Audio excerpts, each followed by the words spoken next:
Bonjour à tous. Aujourd'hui, je vais vous parler des parents qui partent loin de leurs enfants pour aller vivre leurs rêves, que ce soit professionnels ou amoureux, sans qu'ils de comment dire. Je voudrais pas culpabiliser ceux qui le font par nécessité. Je veux pas non plus culpabiliser ceux qui font ça par loisir.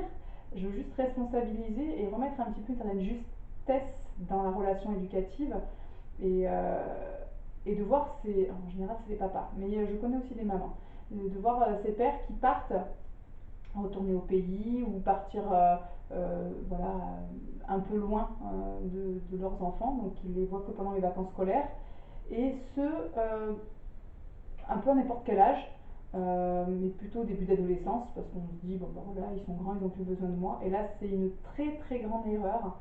Vos enfants ont besoin de vous pendant l'adolescence, et bien plus que jamais.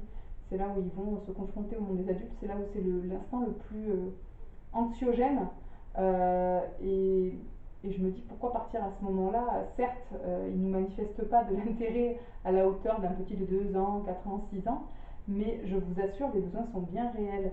Donc ne fuyez pas vos responsabilités. Vous avez fait des enfants à deux, vous ne les avez pas fait tout seul. Donc, et vous étiez parti aussi sur un projet commun, les élever ensemble à la base. Bon, qu'importe si vous êtes séparés, c'est pas du tout grave. Mais de se dire, bon bah voilà, il viendra me voir pendant les vacances, oh, c'est pas grave, voilà, il a sa mère qui est là ou il a son père. Je trouve ça un petit peu facile de se défausser un petit peu de son rôle parental euh, dans des moments aussi importants. L'enfance dure, on va dire, une vingtaine d'années. Après, ils seront plus jamais enfants. Ils auront plus vraiment, même du tout besoin de vous.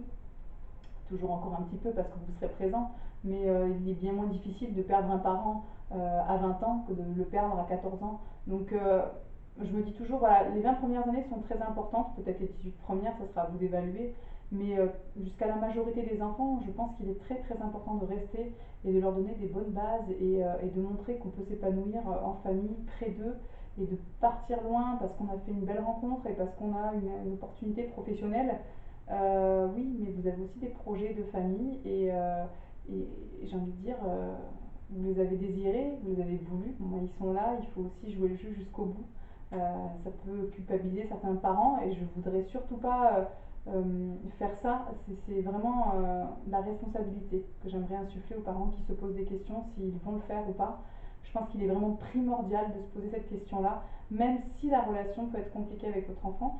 Si elle est devenue un peu toxique, en grand danger, peut-être que l'éloignement pourrait faire du bien, mais à ce moment-là, il faudrait parler de cette séparation physique en termes de stratégie éducative et non pas pour une opportunité. Si vous dites, bon, bah, je vais prendre un petit peu mes distances, voilà, je vais aller vivre je sais pas, à 200 km, ça va peut-être lui faire du bien, moi aussi. Ok, mais si c'est pas ça la base du projet, j'ai envie de dire, voilà, bah, vous en paierez peut-être les conséquences quand ils seront adultes, quand vous serez grands-parents aussi, parce que aussi les enjeux et les rancœurs se jouent aussi dans la relation avec les petits-enfants. Et on s'en rend compte des fois trop tardivement. Donc voilà, je me permets de faire cette vidéo conseil. Restez près de vos tout petits jusqu'à un petit moment, hein, jusqu'à au moins 18 ans. Ils ont besoin de vous. Voilà. Je vous remercie de m'avoir écouté et je vous dis à bientôt.